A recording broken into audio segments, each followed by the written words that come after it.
Hi, today, gumawa ako ng pie.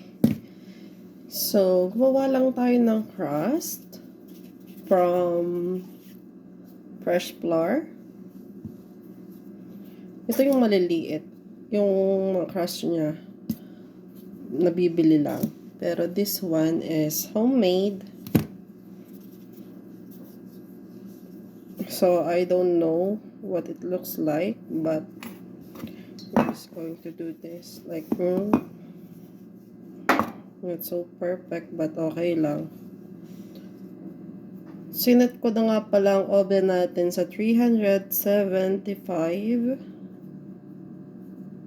degree. And then, yeah, ito yung maliliit na pie. And then, atin lang tinidorin. Para may style ba. Oopsie. Masarap naman ito. Masarap siya. The blackberry. So, syempre, ito yung bida. Yung pinakamalaki. I don't know what it tastes like. But, yep.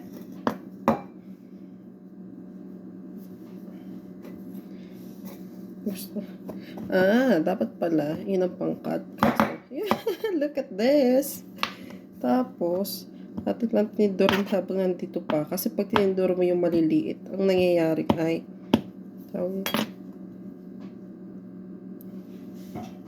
look. Oopsie. Hindi siya perfect. It's my first time to make this one. Pinainit ko na siya ng 375 for 45 minutes. So, it's 6:15, 7 o'clock. Mag-isa lang ako.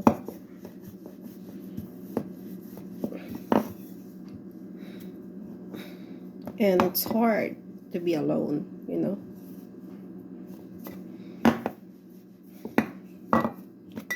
Tuldok, tuldok, tuldok, tuldok, tuldok, tuldok, tuldok. Okay lang natin ito. Just cute pies. Meron tayong cute little pies and a big mommy pie. Kung mapapansin nyo, kailangan pa niya ng pang-cover. So, may atira pa tayong konti. This one is clean. Saka kami lang naman dito kakain, diba? Well, that's life here in Canada. Bali, I'm alone.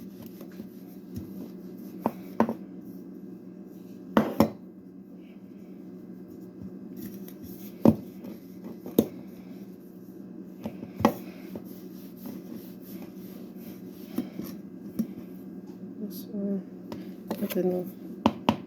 Eme. Ang tawag ko dito, eme.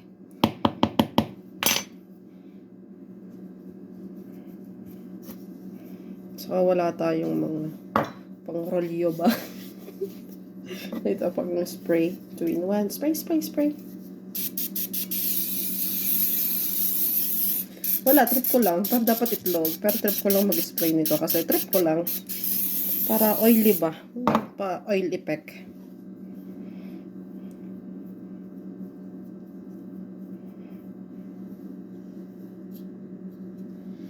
So, that's it. Our pie. Not perfect, pero okay lang.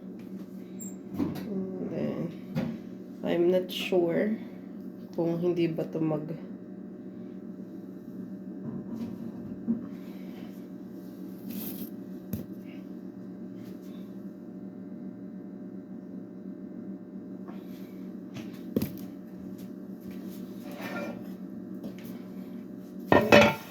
gamit na lang tayo nito para sa mga maliliit.